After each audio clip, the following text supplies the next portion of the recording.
자, 오늘 이 말씀을 통해서 당신은 진짜입니까? 라는 제목으로 하나님의 말씀을 나눠봤으면 좋겠습니다. 먼저 이 바울이 고린도서를 쓰게 된 배경을 아는 것이 참 중요한 것 같습니다. 우리 어떤 성경 말씀을 연구할 때 그 말씀을 통해 하나님께서 우리에게 주시는 진리의 말씀을 바로 깨닫기 위해서는 어떤 배경 가운데서 누가 어떤 목적에서 기록했는지, 누구에게 기록했는지 아는 게 참 중요합니다. 고린도 교회는 바울이 2차 전도 여행 때 세웠던 교회죠. 바울이 1년 반 정도를 머물면서 세웠던 교회가 고린도 교회입니다. 근데 바울이 떠나고 난 다음에 누가 찾아온다면 거짓 사도들이 찾아와서 바울이 세운 이 교회에 다른 복음을 선포하게 됩니다. 그런데 놀랍게도 이들이 이 다른 복음을 받아들입니다. 고린도서 11장 4절에 보면 만일 누가 가서 우리의 전파하지 않은 다른 예수를 전파하거나 혹 너희의 받지 않은 다른 영을 받게 하거나 혹 너희가 받지 않은 다른 복음을 받게 할 때는 너희가 잘 용납하는구나 라는 말씀을 통해서 거짓 사도들이 가서 거짓 복음을 전했는데 사도를 통해서 복음을 받아들였던 사람들이 이 거짓 복음을 받아들이게 됩니다. 어떻게 이런 일이 가능할까요? 어떻게 가능하냐면 이 거짓 사도들이 어떤 추천서 같은 것을 갖고 와가지고 우리는 이렇게 유명한 사람이야. 우리는 어떻게 말하면 검증된 사람이라는 거죠. 근데 바울 왔을 때 너희들 뭐 추천서 봤니? 그 바울이 누군데? 그러면서 이제 바울의 사도됨을 믿지 못하게 만들면서 바울은 거짓 사도다라고 말한 거죠. 그리고 자기들이 진짜 사도다. 자, 그렇다면 사도 바울이 거짓 사도라면 사도 바울이 전가한 복음은 뭐죠? 거짓 복음이 되는 것입니다. 그래서 이 거짓 사도들은 사도 바울을 중상모략하며 바울은 거짓 사도다라고 설득하였고, 어리석게도 이 고린도 교회 성도들은 사도 바울이 거짓 사도라고 받아들입니다. 그래서 그가 전했던 이 참 복음을 버리고 거짓 사도들이 증가하는 가짜 복음을 따르게 된 것입니다. 자, 이런 상황을 알고 난 다음에 바울이 어떻게 가만히 있을 수 있겠습니까? 바울은 자신이 예수 그리스도의 사도됨을 증거할 수밖에 없었던 것입니다. 무엇을 위해서? 자기를 변호하기 위한 것이 아니죠. 하나님께서 자기를 통해 전해주신 이 복음을 지키기 위해서, 그리고 고린도 교회 성도들을 이 거짓 사도들로부터 그들의 영혼을 지키기 위해서 그는 이제 붓을 들고 고린도서 쓰면서 내가 하나님의 예수 그리스도의 참 사도 된 것을 여러 모양으로 증거하기 시작합니다. 자, 이 바울이 자신이 참 사도된 증거로서 하는 이야기를 들으면서 아, 이게 진짜 하나님의 사람들의 모습이구나. 하나님의 사람들은 이렇게 사는구나. 우리가 이 사도 바울의 삶을 통해서 내가 진짜 그리스도인지 한번 점검하는 시간을 가졌으면 좋겠습니다. 자, 그럼 바울은 자신이 예수 그리스도의 사도임에서 어떻게 증거했습니까? 고린도후서 1장 1절 이렇게 시작합니다.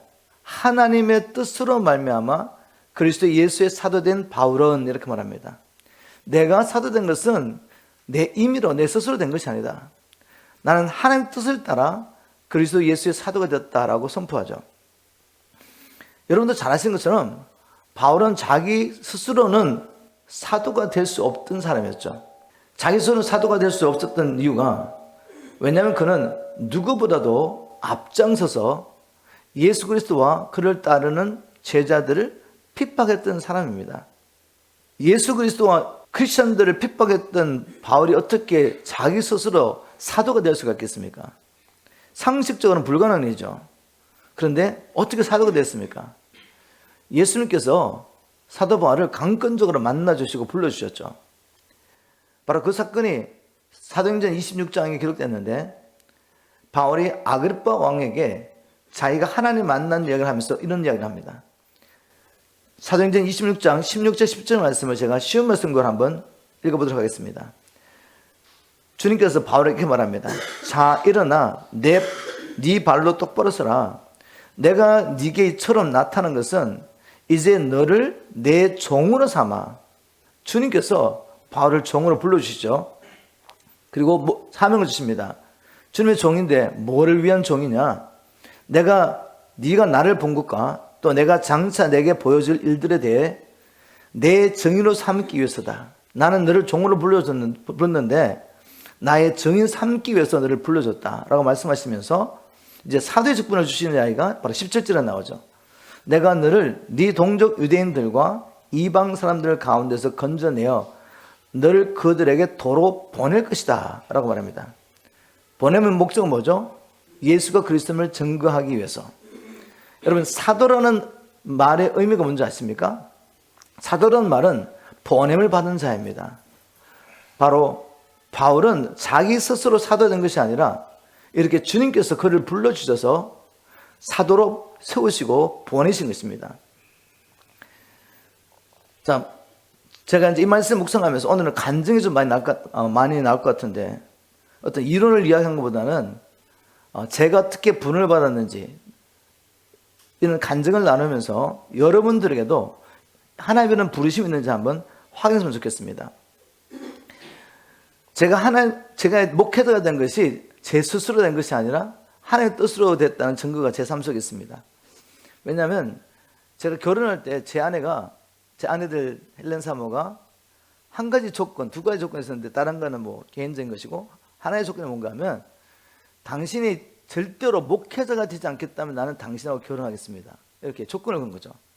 왜 이런 조건을 걸었냐면 부모님들이 이미 목회를 하시면서 너무 어려워하시는 것을 보았고, 특별히 자기들이 자라는 가정 가운데서 부모님들이 계셨지만 부모님들이 목회를 하면서 이민 목회를 하면서 뭐 새벽 기도부터 시작해서 늘 막 성도들 뒷바라지 하다 보니까 자녀들과 시간을 보낼 시간이 없었던 거죠.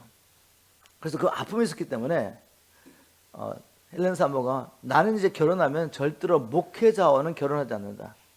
나는 내 자녀에게 똑같은 것을 아픔을 주고 싶지 않다. 그런 마음이 있었기 때문에 제게 그 조건을 건 것입니다. 저도 목회자가 될 마음이 전혀 없었습니다. 그래서 물론 괜찮지, 좋지, 나 목회자 되지 않을 거야, 이렇게 서약을 하고 결혼을 했는데, 이 결혼하고 난 다음에 한 달 후에 헬렌 사모는 이제 한국의 농어촌 교회 선교를 하러 갔고, 한 달 동안 제가 집에 혼자 있게 된 거죠. 있는 가운데 주님 앞에 나가서 주님을 구하는 가운데 하나님께서 저를 찾아오셔가지고 말씀하기 시작하셨습니다. 그전에 어떤 일이 있었냐면, 주위에 있는 분들이 계속 제게 왜 목회자의 길을 가지 않습니까? 이런 질문을 했습니다. 또 어떤 분들은 예언을 하시기도 하고, 집에 오신 어떤 강사님은 당신은 하나님께서 목회자로 불러주시는데 왜 목사가 되지 않습니까? 왜 신학교로 가지 않습니까? 이런 말씀 하셨습니다. 그렇지만 저는 개인적으로 목회자가 될 마음이 전혀 없었거든요. 그리고 또 제 아내하고 그렇게 언약을 맺고 계약을 하고 결혼했기 때문에 그걸 지키기 위해서라도 목회자가 될 마음이 전혀 없었습니다. 그리고 저는 항상, 아니 목회자가 이렇게 많은데 왜 저까지 목회자가 돼야 됩니까? 저는 목회자가 되지 않아도 얼마든지 우리 모든 성도들이 전임 사역자로서, 다시 말해서 복음을 전하고 하나님 나라를 이루어가는 것이 우리가 살아있는 목자로 저는 생각합니다. 그리고 실제적으로 저는 5일 동안 일을 하고 이틀 쉬는 기간 동안에는 전도를 하고 제가 전도한 영혼들을 양육하고 있었습니다. 그래서 전혀 특별히 제가 목회자가 될 필요가 없었던 거죠. 이미 사역하고 있었으니까. 그래서 저는 목회자가 많기 때문에 목회자가 되지 않겠다고 이렇게 생각하고 있었는데, 그날도 습관을 따라 그냥 기도를 하고 성경을 보는 거죠. 성경 읽어는 가는 과정 가운데 이런 말씀이 제 눈에 확 들어왔습니다. 어떤 말씀이 들어왔냐면, 에스겔서 34장 8절 말씀인데, 주 여호와의 말씀에 내가 나의 삶을 두고 맹세하노라. 내 양의 무리가 노랗 끓여가 되고 모든 들짐승의 밥이 된 것은 목자가 없음이라. 내 목자들이 양을 찾지 아니하고 자기만 먹이고 내 양의 무리를 먹이지 아니하였도다. 제가 왜 목회자가 되지 않겠다고 말했죠? 사람들에게. 사람들 왜 집사님 왜 목회자가 되지 않습니까? 라고 말했을 때, 목회자가 이렇게 많은데 왜 제가 목회자가 돼야 됩니까? 이렇게 말했는데, 우리 지금 이 말씀을 통해서 목회자가 없다는 거죠. 그래서 내 양의 무리가 들짐승의 밥이 되고 노릇거려 냈다고 말씀하시는 거죠. 그러면서 이 말씀을 통해 저를 불러주셨습니다. 저는 이 주님의 이 부르심을 거역할 수가 없었습니다. 제가 주님 말씀에 순종하겠습니다. 이제는 목자가 없어 유리하며 고통당하는 주의 양무리들 제가 돌보겠습니다. 이렇게 고백하고 하나님 앞에 순종했을 때, 한 달 동안 이제 예배 드리는 가운데 어떤 일이 있는지 아시겠죠? 계속해서 성령께서 오셔가지고 성령을 한량없이 부어주셨습니다. 자, 여기서 우리가 한 가지 기억할 것이 있습니다. 사람들은 이제 제가 목회자로 분을 받았다면 이제 모두 신학교를 가라고 막 주위에서 이제 막 난리가 난 것입니다. 그런데 주님께서는 제게는 신학교를 가라는 말씀을 하지 않으셨어요. 목회자가 됐기 때문에 신학교를 가는 게 아닙니다. 물론 어떤 사람에게 신학교를 가라 그러면 가야죠. 그런데 우리에게 이런 어썸션을 말할까요? 우리가 이렇게 막연히 알고 있습니다. 아, 목회자가 부름을 받았으면 신학교를 가야 되고, 신학교에 가서 훈련을 받으면 또 효과적으로 목회를 할 수 있을 거야 라고 생각하는데, 사실 그렇습니까? 한번 질문해 보십시오. 여러분, 목회를 잘한다는 게 무엇입니까? 잃어버린 영혼을 찾아 주님 앞에 회복하는 것이 목회를 잘하는 거죠. 그리고 그 한 영혼이 과거에 자기가 불순종하며 살면서 이 세상의 신을 섬기면서 그가 가지고 있던 악습이나 이 악한 습관으로부터 이를 풀어놓고 이제 주님의 제자로 살게 만드는 것, 이게 목회를 잘하는 것이죠. 이를 위해서는 축사도 해야 되고 치유사역도 해야 되고 여러 가지 사역을 하게 됩니다. 근데 여러분, 놀랍게도 신학교 가서 이런 걸 가르쳐주지 않습니다. 전도를 가르쳐주지 않습니다. 기도 어떻게 하는 걸 가르쳐주지 않습니다. 왜 금식해야 되는지 가르쳐주지 않아요. 축사 안 가르쳐줍니다. 축사, 그리고 이런 초자연적인 치유와 이런 역사들은 2000년 전에 초대교회 때 쓰던 것이 지금은 끝났다고 이렇게 가르쳐도 더 많습니다. 자, 그래서 결국 제 표현은 뭔가 하면, 하나님께서 저 여러분들을 정인으로 불러줬다고 해서 신학교를 다 가야 되는 거 아니라는 거죠. 그거한테 하나님께서 감동하셔서 가라고 말하는 사람 있으면 가셔야죠. 그죠? 그런데 제 같은 경우는 그렇게 하지 않으셨습니다. 그래서 주님께서는 주님이 자기의 제자들 어떻게 훈련시킨 걸 보여주셨죠. 우리 예수님조차도 그 당시에 우리를 말하면 랍비학교, 신학교를 가지 않으셨죠. 아버지께서 불러주셨고, 이제 기름 부으심으로 시작합니다, 사역을. 그죠? 침례요한에게 나가서 침례를 받을 때 성령이 그분에게 임하심으로 사역을 시작하시죠. 성령에 이끌려서 마귀와 싸우시고 승리하시고, 또 성령의 인도를 받으면서 사역을 하셨습니다. 그리고 제자를 불러주고 난 다음에도 어떻게 사역했습니까?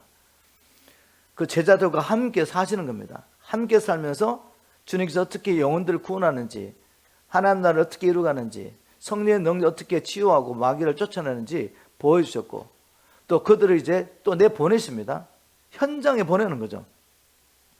귀신을 내쫓고 모든 병과 약한 것을 고칠 걷는 것을 보내주셔가지고 이제 그들이 제자에 나가서 직접 해보는 겁니다. 하다가 안 되면 어떻게 합니까? 돌아와서 주님, 왜 우리는 귀신을 쫓아내지 못했습니까? 이렇게 물어보면 또 주님이 가르쳐 주시고, 저도 이제 그런 식으로 주님이 훈련을 시켜주셨고, 또 저와 함께하는 제게 붙여진 영혼들을 그냥 사역하면서 훈련시킨 거죠. 예를 들면 한 7년 동안 우리 청년들과 함께 저희 집에 살면서 한 4명의 청년들이, 제 딸 둘 외에 4명의 청년이 우리 집에 살았는데, 걔들에게 지금 제가 여러분들이 하는 바벨 스타디 같은 거 하지 않았습니다. 그냥 우리 집에 사는 거죠. 근데 먼저 처음에 이렇게 시작했죠. 킹덤 파워 캠프를 해서 얘들이 주님을 인격적으로 만나게 도와주고, 그 다음에 주님께서 얘들 데리고 40일 캠프를 하라 그래서 40일 동안 함께 사는 겁니다.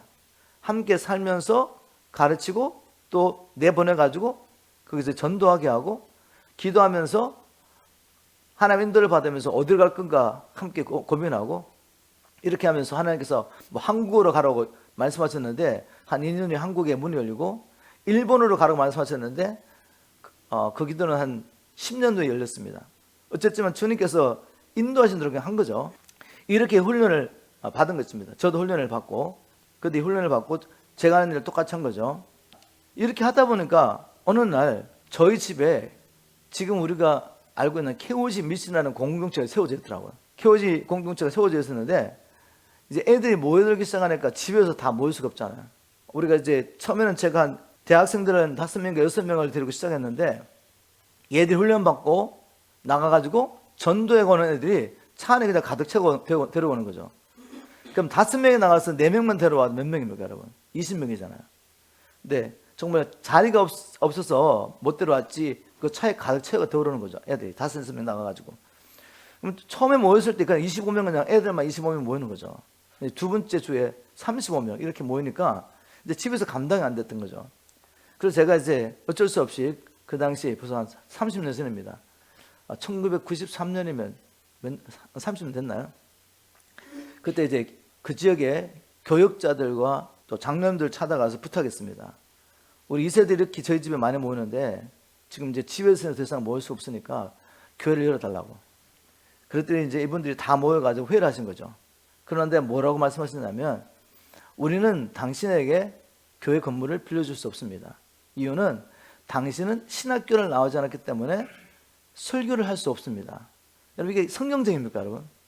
제 삶 속에 나타난 열매가 주님께서 저와 함께 하시고 저를 불러줬던 분명한 증거인데 불구하고 우리가 예수님 당시에 종교 지도자처럼 우리 안에 우리도 모르게 이 전통이 들어와 있습니다. 그래서 어떻게 신학교도 안 나온 평범한 집사가 설교를 할 수 있어? 이렇게 생각하시는 겁니다. 성경적이지 않는데. 어쨌든 그래서 저는 이제 건물을 빌릴 수가 없었죠. 그리고 그 당시 이제 지역계 영적 지도자들이 설교하지 말라고 했지만 제가 설교를 했겠습니까? 안 했겠습니까? 당연히 했죠. 왜? 저는 스스로 설교자, 전도자가 된 게 아닙니다. 주 예수 그리스도께서 저를 찾아오셔가지고 저를 목자로 불러주시고 양무리를 찾아가라고 명령하셨기 때문에 그 말씀에 순종해야죠. 그렇다면 주님은 제 형편을 아시겠죠. 어디든지 제가 사역할 수 있는 문을 열어놓고 사역할 수 있는 모든 걸 준비해 놓으신 겁니다. 근데 뜻밖에도 우리 간사 중 한 명이 여기저기 찾아다니다가 어떤 미국 교회 아주 큰 교회 하나를 허락받고 이제 키를 갖고 온 거죠. 저는 그 목사님을 만나본 적도 없습니다. 근데 열쇠를 받아와서 목사님, 저기 목사가 아니었죠. 집사님이 이세 사역을 한다고 하시니까 이분이 그냥 열쇠를 줬습니다. 담임 목사님이 직접 자기 열쇠를 줬대요. 그래서 토요일마다 마음껏 쓰라고. 자, 그렇게 살겠습니다. 자, 제가 이런 간증을 나누는 이유가 무엇이겠습니까? 저만 부름을 받았나요? 제가 목사기 때문에 직업으로서 제가 지금 이렇게 여러분들에게 복음을 전하고 여러분들 양육한 것 같습니까? 저는 여러분과 똑같이 부름을 받았을 때 평신도 있지만 사실 평신도 목회자 이런 계급이 없습니다, 여러분. 성경에는 하나님께서 그 교회를 위해서 특별히 세운 오중 사역자가 있을 뿐이죠.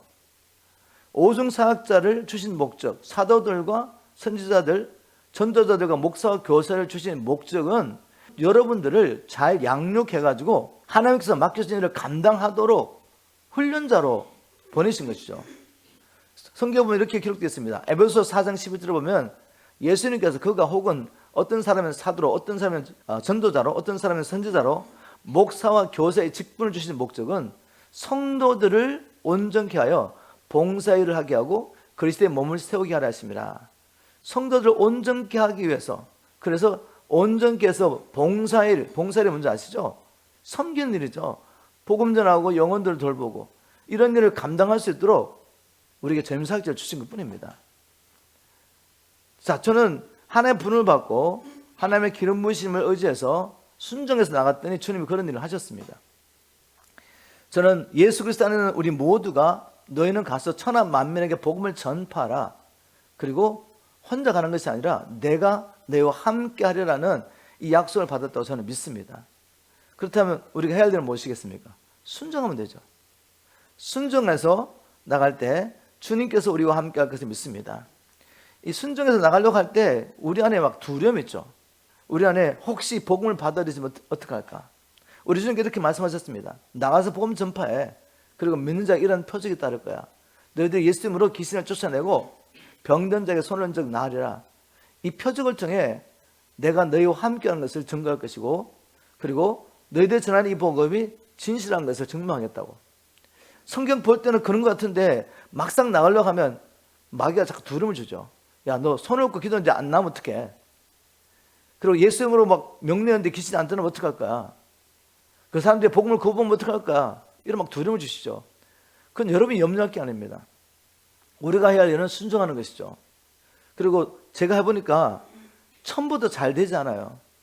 제가 훈련시키고 나가보면 어떨 때는 막 애들이 막 좀 힘든 사람을 만나가지고 어릴 때도 있고, 그렇죠. 근데 여러분 계속 하시면 주님이 함께 하심을 경험할 수 있습니다.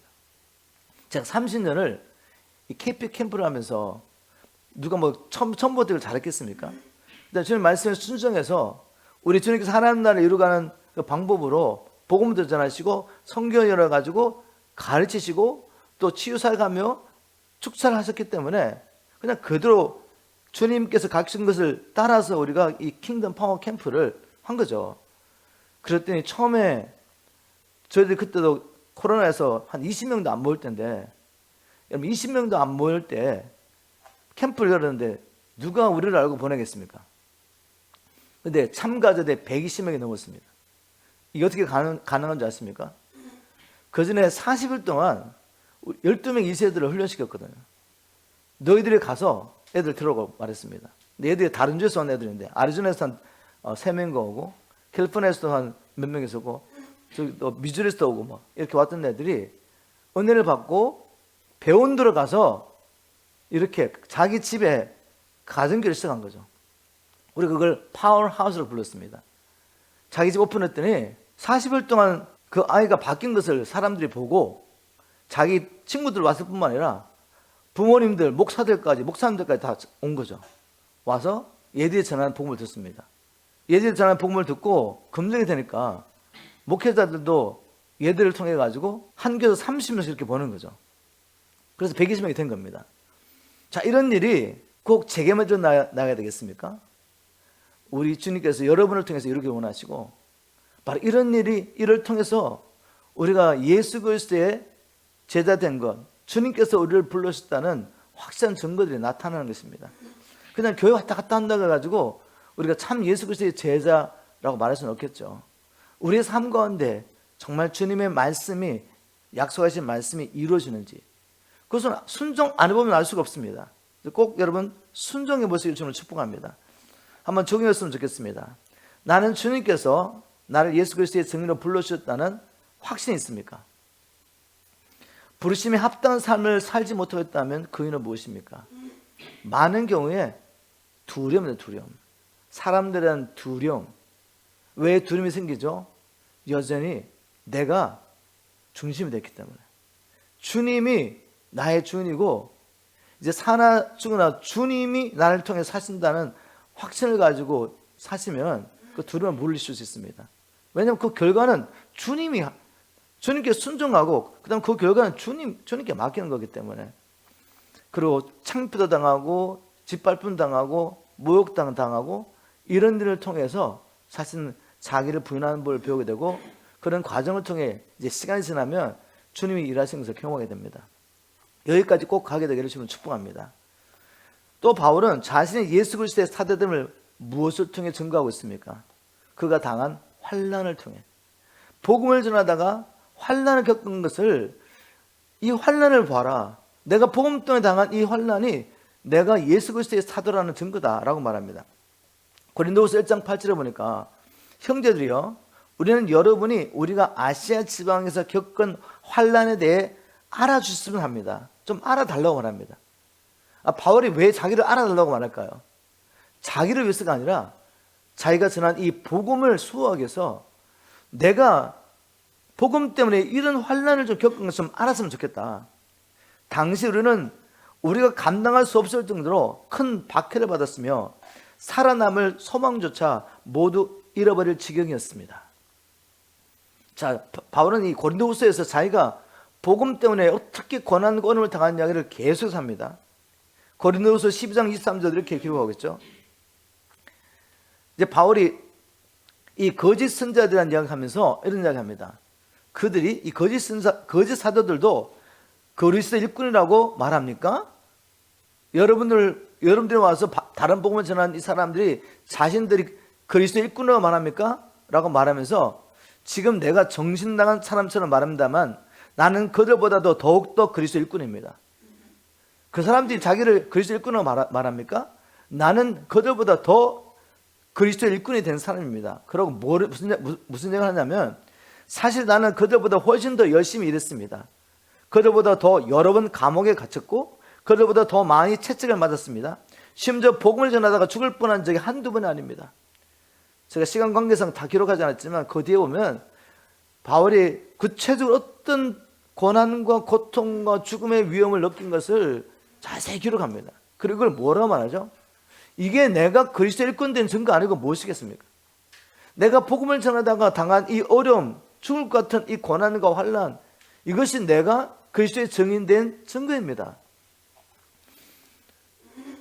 여러분, 하나님께서 왜 그리스도의 일꾼된 증인들에게 이런 환난과 큰 고통을 허락하실까요? 그리고 초대교회 성도들, 사도들은 복음을 전하다가 환난과 핍박을 받는 이것이 그들이 정말 주님께 부름을 받은 주의 종이라는 것을 자기 스스로도 확인할 수 있었습니다. 그리고 오히려 기뻐했죠. 자, 여기 바로 이렇게 말합니다. 왜 하나님께서 자기들에게 이런 큰 환난과 핍박을 받게 하셨는지 1장 3절 4절 읽어보겠습니다. 쉬운 말 성경. 우리 주 예수 그리스도의 아버지이신 하나님을 찬양합시다. 그분은 자비로우신 아버지시요 모든 위로의 하나님이십니다.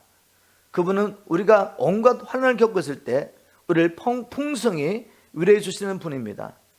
그렇게 하심으로써 우리 자신이 하나님께 받은 그 위로로 우리도 역시 온갖 환난을 겪고 있는 사람들을 또한 위로하게 하시려는 것입니다. 자, 왜 사도 바울이 이렇게 복음 때문에 환난을 당하게 됐다고요? 만일 그런 환난 가운데 있으면서 하나님의 위로를 받지 않았다면, 이런 경험이 없다면 하나님께서 자비로우신 하나님이시며 모든 위로의 하나님이신 것을 경험할 수가 있겠습니까? 내게 환난과 고난이 없습니다. 그런데 어떻게 환난과 고난 가운데 위로하신 하나님을 경험할 수가 있겠습니까?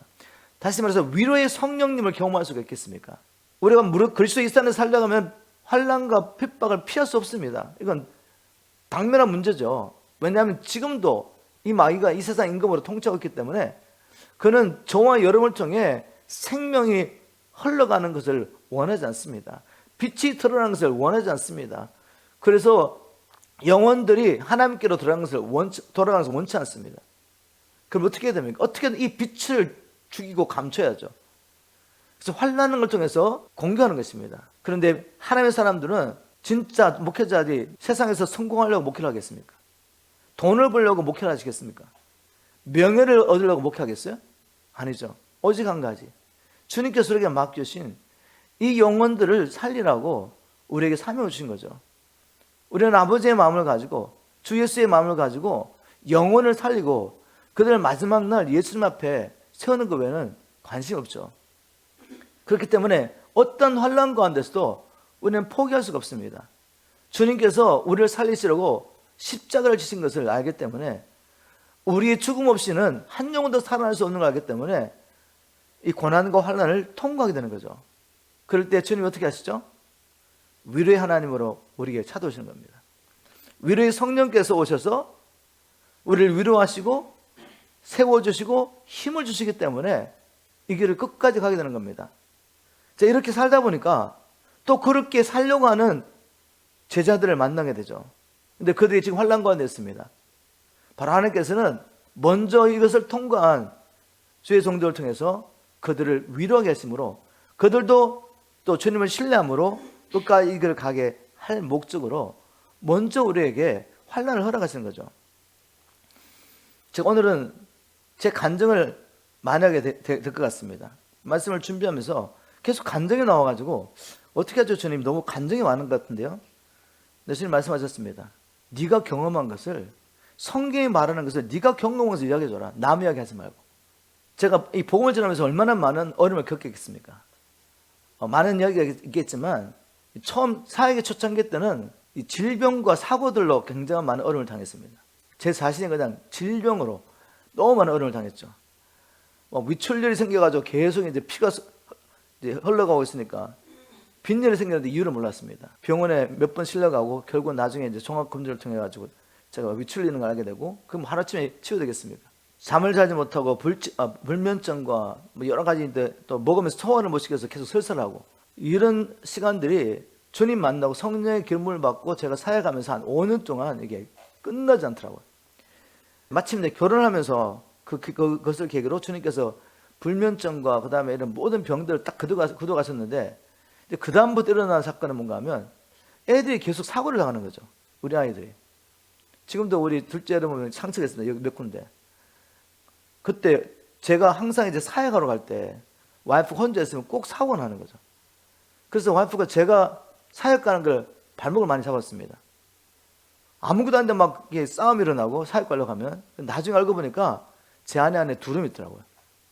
제가 떠나고 나면 사고 터지니까 그 두려움. 그래서 나중에 알고, 여보, 하나님은 내게 주신 이 고난을, 이 가정을 지킬 수 있고 우리 가족을 지키는 권한을 내가 당신에게 줄 테니까 내가 없는 당신이 지키라고. 그리고 그때부터 이제 와이프가 막 기도를 하면서 이제 이런 사고들이 없어졌는데, 그 다음에 이제 어떤 걸 통해 우리에게 이제 어려움을 주냐면, 복음을 전하면서 이 사람과의 관계 속에서 특별히 사람들의 말을 통해서 많은 이제 어려움을 겪게 하셨습니다. 저희들 향한 온갖 중상모략이 막 난무하는 것이죠.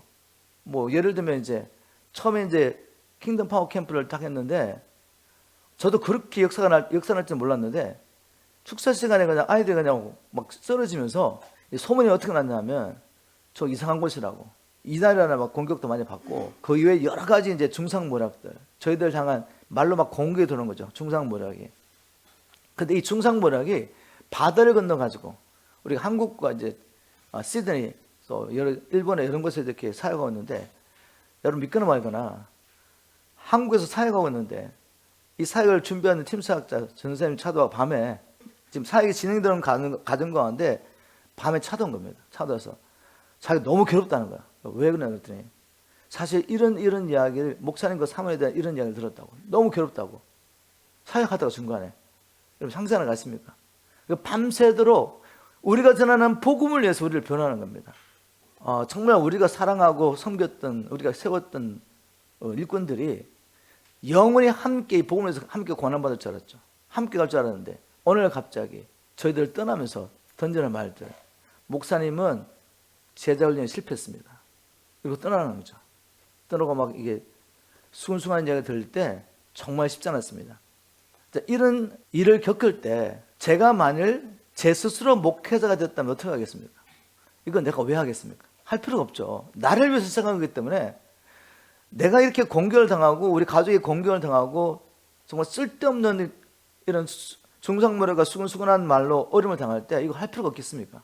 그런데 이게 주님께서 불러주신 거기 때문에 우리는 하나님 앞에 무릎을 꿇을 수밖에 없습니다. 하나님 앞에 무릎을 꿇고 하나님께 이 모든 걸 토하는 거죠. 왜냐하면 함께 사역하는 사람들 있죠. 우리 만약 교회라면 교회 사람들에게 찾아가서 그건 그런 게 아닙니다라고 아무리 이야기를 해도 그게 오히려 더 오해가 된 걸 발견했습니다. 그래서 하나님 앞에 토할 수밖에 없어요. 그리고 주님 눈을 열어서 보게 해달라고 기도할 수밖에 없어요.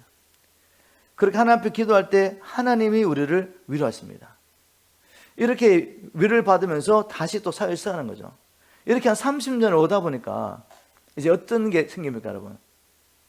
우리가 세운 제자들도 있고, 또 이제 젊은 사역자들이, 우리 영향력 사역자들이 사역하다 힘들면 우리를 찾아오는 겁니다. 그럼 우리가 뭐 하겠습니까? 다른 이야기하지 않고 우리가 사역하면서 어려웠던 일들을 다 나누고, 그 가운데 하나님께서 우리를 어떻게 위로하시고, 그런 과정을 통해서 우리를 다루신 거죠. 우리를. 성도들을 통해서 우리를 다루시는 거죠. 우리가 깨어지고 자기 분이 되지 않으면 하나님을 살 수 없는데, 내 열심과 내게 주신 은사와 이런 것들을 가지고 사역하려고 할 때 하나님 우리를 깨트리십니다. 이걸 보여주면서 이걸 통과해야 된다. 그리고 이제 우리를 통해 하나님 위로하게 하시죠. 우리가 큰 환난을 당한 것은 여러분으로 하여금 위로와 구원을 받게 하려는 것입니다. 우리가 위로를 받는 것도 역시 여러분으로 하여금 위로를 받게 하여, 우리가 겪는 것과 똑같은 고난을 여러분이 겪을 때 그 고난을 기꺼이 견뎌낼 수 있도록 하기 위함입니다. 제가 여러분을 위해서 먼저 통과한 겁니다. 여러분이 정말 주님의 부르심을 받고 그 사역 현장에 나가서 복음을 전하면서 사역할 때, 어려움을 당하실 때 저희들이 통과하는 것, 그리고 그 가운데 주님의 위로로 어떻게 우리가 인내하며 승리한 것을 우리가 나눠드릴 겁니다. 그리고 그것을 통해 여러분도 회복되어 나서 계속 그 길을 갈 수 있습니다. 바로 이러한 목적으로 하나님은 바울이 죽을 것 같은 환난을 당하게 하신 것입니다. 그리고 또 더 중요한 건 뭔가 하면, 이런 큰 환난을 통해서 바울이 이제는 절대로 사람을 의지하지 못하게 만든 거죠. 고린도후서 1장 8절 9절 이렇게 기록했습니다. 형제들아, 우리가 아시아에서 당한 환난을 너희가 알지 못하기를 원치 아니하노니, 힘에 지나도록 심히 고생을 받아 살 소망까지 끊어지고 우리 마음에 사형 선고를 받은 줄 알았으니, 왜 이렇게 하나님께서 죽을 것 같은 환난을 통과하게 하셨습니까? 그 이유는 우리로 자기를 의뢰하지 말고 오직 죽은 자를 다시 살리시는 하나님만을 의뢰하게 하심이라. 바울 같은 사람들은 얼마나 많은 은사들이 나타났습니까? 바울의 손수건을 올려도 치유가 일어났습니다. 그런데 하나님께서 내가 사역할 때 이런 역사도 있었다는 것을 신뢰하지 못하게 만들기 위해서 우리를 알고 있는 큰 어려움을 당하게 만드시는 거죠. 저희 예를 들면 저는 2017년에 한국에서 이제 순회사를 한 지 한 5년째가 된 해였기 때문에 원래 저를 불러주신 부르심을 따라 이제 센터 사역할 준비를 다 했습니다. 이제 5년 동안 순회 사역하면서 본격적으로 함께할 일꾼들을 준비한 거죠. 한국을 중심으로 이제 일본, 인도네시아, 호주, 그리고 그다음에 또 태국 뭐 이런 여러 나라들 막 문이 열리면서 거기서 사역할 준비를 다 하고 집까지 마련하고 센터 사역할 모든 준비를 하고 이제 그 해 여름에 순회 사역을 마치면 온 가족을 그때 미주리 살고 있었는데 가족들 데리고 한국으로 들어가는 것, 이게 저희들의 계획이었습니다. 근데 주님께서 갑자기 일본에서 사역하는데 말씀하시는 거죠. 너 다시 미국으로 돌아가라. 미국으로 돌아와서 교회를 개척하라고. 여러분 같으면 어떻게 하시겠어요? 아니 교회를 개척하는 게 얼마나 힘든데 지금 이제 센터 사역을 할 준비가 다 됐는데 이걸 다 들어라고 말씀하시는데 어떻게 제가 그걸 수용할 수 있겠습니까? 주님, 이것이 정말 주님의 뜻이라면 저보다도 제 아내를 설득시켜야 합니다. 제 아내는 지금 이제 한국에 들어올 모든 준비를, 이사할 준비를 다 하고 있는데 갑자기 제가 교회 개척하자 그러면 이게 수용이 되겠습니까? 주님, 확실한 증거를 보여주려고. 그래서 제가 제 아내에게도 말도 못했습니다. 말 못하고 주님께서 분명하게 제 아내가 볼 수 있도록 역사하시더라고.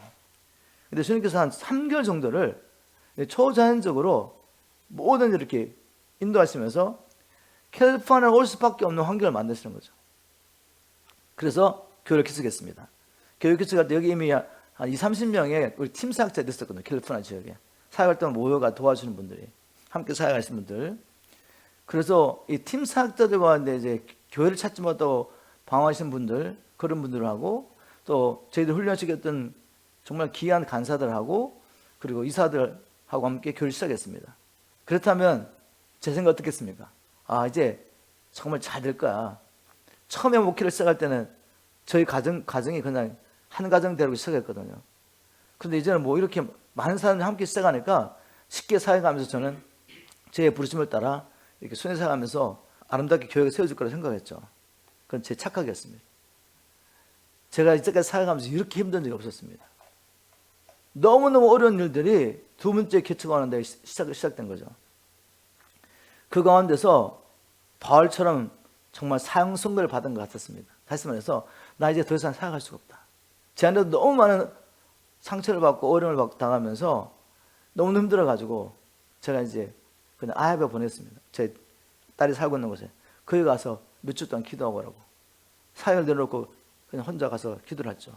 그렇게 기도하고 돌아와서 회복받고 돌아오고. 그 정도로 너무 힘들었던 거죠.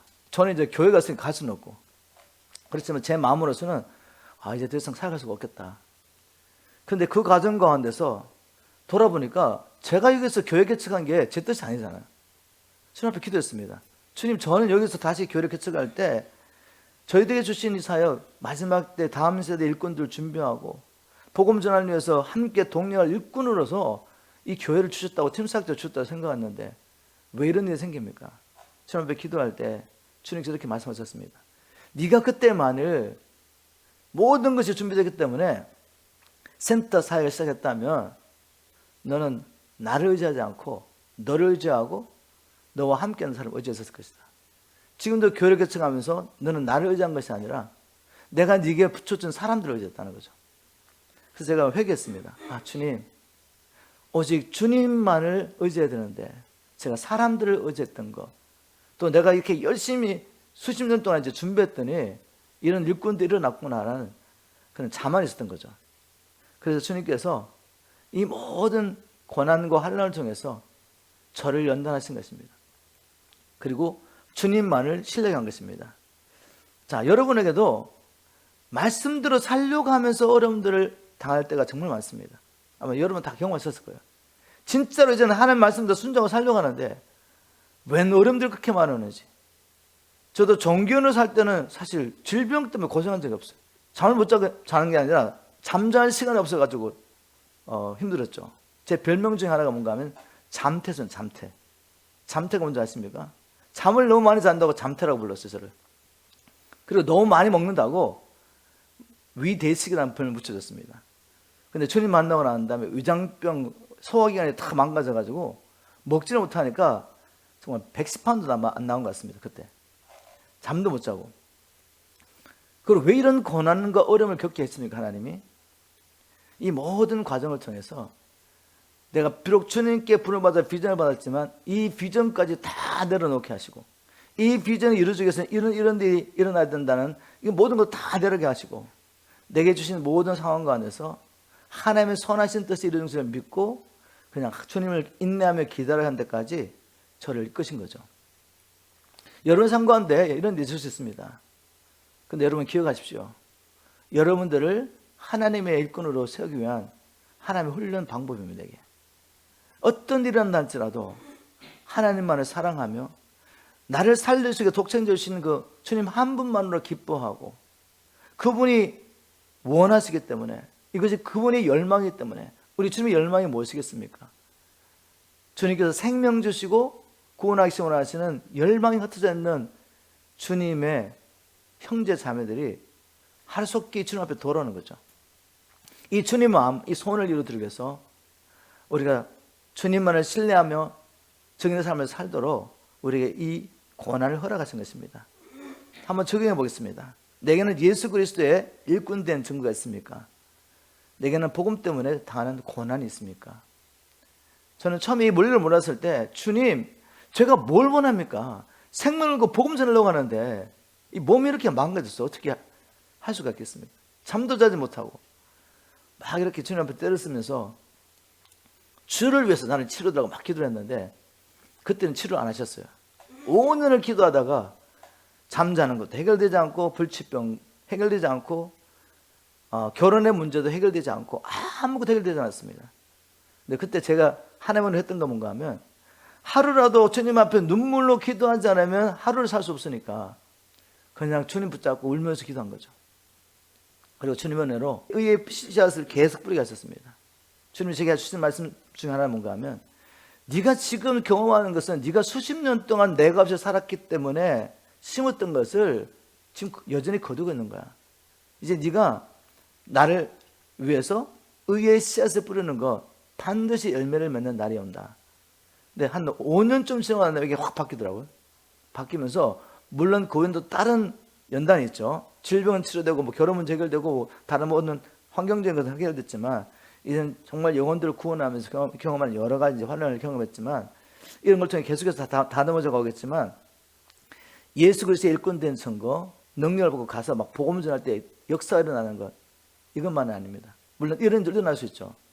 반드시 환란이 있습니다. 그걸 통해 주님께서는 우리를 만들어 가시죠. 또 한 가지, 바울이 제 1장 말씀을 통해 자신이 예수 그리스도의 사도된 것을 이렇게 증거했습니다. 뭐라고 증거했냐면, 바울이 예수 그리스도의 사도라는 또 다른 증거는 그가 주 예수의 날, 즉 주님이 다시 오실 날을 바라보며 살겠다는 겁니다. 자, 그게 무슨 말씀인지 고린도서 1장 14절 말씀 읽고 제가 설명해 드리겠습니다. 너희가 대강 우리를 아는 것 같이 너희들 알고 있지 않냐 말이죠. 우리가 무엇을 위해서 너희들에게 복음을 전했고 너희들과 함께 했는지. 너희가 대강 우리를 아는 것 같이 우리 주 예수의 날에 너희가 우리의 자랑이 되고 우리가 너희의 자랑이 되는 것이라. 바울이 이렇게 말합니다. 너희들도 알지 않느냐? 우리가 어떤 목적으로 너희를 찾아서 복음을 전하고 이 교회를 세운 것을. 우리가 이를 통해서 무슨 영광을 받기만 했느냐? 이 일을 통해 너희들에게 뭔가 돈을 너희들에게 요구했느냐? 그렇지 않았죠. 바울은 오히려 다른 교회로부터 받은 후원을 통해서 고린도에서 복음을 전하고, 또 자기가 직접 또 텐트 메이커로서 일을 하면서 복음을 전했습니다. 고린도 교회 성도들에게 어떤 재정적인 부담을 지우지 않았죠. 다른 교회로부터 후원을 받아서 그 교회를 세웠습니다. 우리가 어떻게 사는 걸 너희들 알지 않느냐? 우리가 원했던 것은 주 예수의 날에, 즉 주님이 오셔서 우리가 그리스도의 심판대 앞에 서서 주님의 심판을 받을 때 하나님께 인정을 받는 것입니다. 뭐 어떻게 인정받을 수 있겠습니까? 바로 하나님께서 맡기신 영혼들을 바로 하나님 앞에 세우는 것이죠. 그래서 너희들이 우리의 자랑이 되고, 그리고 지금은 너희들이 비록 오해하고 있지만 그날에는 너희들이 우리를 자랑스럽게 생각할 거야. 그렇지 않겠습니까? 거짓 선지자들, 거짓 사도들이 와서 성도를 미혹하는 목적이 무엇이겠습니까? 참 주의 종들을 중상모략하고 하나님의 백성들로 하여금 그들로부터 마음을 돌이키게 하고 떠나게 만들고 자기를 따르게 하는 목적이 무엇이겠습니까? 자기들을 위해서, 자기들의 영광을 위해서, 자기들의 성공적인 목표를 위해서. 그런데 주님 앞에 딱 가봤더니 누가 진짜 주의 종이었습니까? 바울 같은 사람들이죠. 복음을 위해서 권한을 받으며 자기들에게 복음을 전해주고 그들이 주님을 만나서 영생을 얻도록 도와줬던 사람, 자기들의 영혼이 하나님 앞에 설 수 있도록 정말 생명 바쳐서 목했던 그 바울을 자랑스럽게 생각하는 것입니다. 그날에는 바로 그런 일이 일어날 거야. 이 목회자들이 이런 마음을 가지고 하지 않으면 성도들에게 상처받고 살아갈 수가 없습니다. 지금은 비록 오해하지만 시간이 지나고 나면 우리가 참 목자인 것을 알 거야. 저는 그걸 종종 경험합니다. 어떤 상황 가운데서 마음의 시험을 받고 미혹을 받고 교회를 떠났던 사람들이 다른 교회를 다니다가 다시 만나 이렇게 말합니다. 목사님, 우리가 돌이켜보면 정말 목사님을 통해서 우리 온 가정의 구원을 받았습니다. 10여 년 지나고 난 다음에 저를 찾아와가지고 감사를 하는데 어떤 일 가운데 저희를 기억하게 됐냐면 남편이 중한 병이 걸려가지고 힘들어지니까 갑자기 저를 찾더라는 거죠. 그래서 그때 우리가 순회사 갈 때인데 저희들 찾아와서 만나면서 목사님, 정말 그래도 우리가 목사님을 통해서 우리 온 가정이 복음을 깨달았고 우리 자녀들은 지금 이 교회에서 이렇게 사역하고 있습니다. 이렇게 말하더라고요. 그때 저희가 얼마나 기쁘겠습니까? 주님 감사합니다. 우리가 이렇게 사역할 수 있게 해주셔서 감사하다고. 자, 한번 이렇게 적용해 봤습니다. 오늘은 어떻게 재개하는 설교였습니다. 제가 적용이 뭔가 하면 나는 하나님께서 내게 맡기신 영혼들이 주 예수의 날에 나의 자랑이 되게 할 목적으로 영혼을 섬기겠습니까? 제게 물어본 거죠. 주님, 제가 정말 이 PMC 교회 성도들하고 이렇게 사역하고 있는데 무엇 때문에 사역하고 있습니까? 정말 이 한 영혼 한 영혼을 주님 마지막 날 주 예수의 날에 주님 앞에 세월 목적을 하면서 어떤 때는 어떤 성도들이 와가지고 목사님 설교 듣고 있으면 맨날 칼 맞는 것 같습니다. 왜 우리 교회는 이렇게 문턱이 높습니까? 이런 이야기 해도 제가 바꾸지 않고 타협하지 않고 계속하죠. 왜냐하면 주님 앞에 섰을 때 책망받으면 안 되잖아요. 그리고 지금은 여러분들이 목사님이 너무 이렇게 선교단체처럼 목회를 하는 것 같아, 이런 이야기를 많이 듣는데 선교단체처럼 목회를 하는 게 아니라 성경이 그렇게 말하니까 목회를 하고 있는 거죠. 성경이 이렇게 말하고 있으니까. 성경이 천국 들어가는 기준 이런 것이라고 말하기 때문에 저는 그렇게밖에 말할 수 없습니다. 그래서 다시 한번 주님 앞에서 타협하지 않고 마지막 날 제게 맡긴 영혼들이 하나님 앞에 서는 그 날을 생각하며 제가 목회하게 도와주십시오. 그리고 또 이렇게 질문해 봤습니다. 지금 내가 섬기는 영혼들이 주에 쓰는 날에 나를 자랑스럽게 여기겠습니까? 저는 여러분이 정말 주에 쓰는 날에 저를 자랑스럽게 여기기를 기도합니다. 그래야 제가 목회를 제대로 하는 거니까. 말씀 묻겠습니다. 여러분은 진짜 그리스도인의 삶을 살고 계십니까? 그리고 살기를 원하십니까? 이렇게 한번 질문해 보겠습니다. 다 원하죠? 정말 진짜 되고 싶습니다. 진짜. 그렇다면 기다리지 마십시오, 여러분. 더 많은 훈련이 필요한 게 아닙니다. 내가 더 많은 훈련을 받고 또 더 많은 은사와 능력을 받으면 되는 게 아니라 제가 생각에 여러분들은 충분히 나가서 복음을 전할 수 있는 준비가 되는 거죠. 하나님 안에 순종해서 저처럼 한번 해보는 겁니다. 그러면 주님께서 함께 하신 것을 여러분이 경험할 수 있습니다. 비록 순종할 때 환난 있고 오해도 있고 또 멸시도 받게 되고 쓸데없는 멸시를 오래 생각하면 왜 저 모르는 사람에게 복음을 전하다 내가 이렇게 멸시를 당해야 돼? 그죠? 주를 위해서. 주님이 그걸 기뻐하십니다. 그리고 믿음의 사람들은 복음을 전하다가 핍박받고 채찍에 맞을 때 오히려 기뻤던 거 아시죠? 그게 주님의 약속이기 때문에 너희들 나의 이름을 인하여 핍박과 환난을 받을 때 오히려 기쁘게 여기라. 이는 너의 상이 하늘에서 큼이니라. 우리가 이 땅에서 어떤 사역의 결과로 사람들의 인정과 칭찬과 영광을 받기를 기대했습니까? 그 기대하는 순간에 마귀의 뜻에 걸리게 되죠. 우리가 원하는 것은 주님 앞에 섰을 때 칭찬과 영광입니다. 쇠하지 않는 영원한 칭찬과 영광과 상을 받기 원하는 거죠. 그렇다면 핍박, 환난 두려워하지 마시고 하나님의 말씀에 순종하며 나가보십시오. 그리고 그 핍박과 환난을 통해서 오히려 하나님을 신뢰하고 이 땅에 소망을 주지 않고 사람의 뭔가를 기대하지 말고 하나님 주신 기쁨과 하나님 주시는 이 복을 기대하십시오. 그래서 여러분이 이렇게 복음을 전하면서 당하는 이 환난과 어려움을 통해 주님이 주신 위로를 가지고 또 여러분을 통해서 일어나는 그들을 위로하시면서 우리 주님이 오시는 그날에 저와 여러분이 모두 자랑이 되기를 주님으로 축복합니다. 제가 여러분의 자랑이 되고 또 여러분이 저에게 자랑이 되는 그런 현난회가 있기를 주님으로 축복합니다.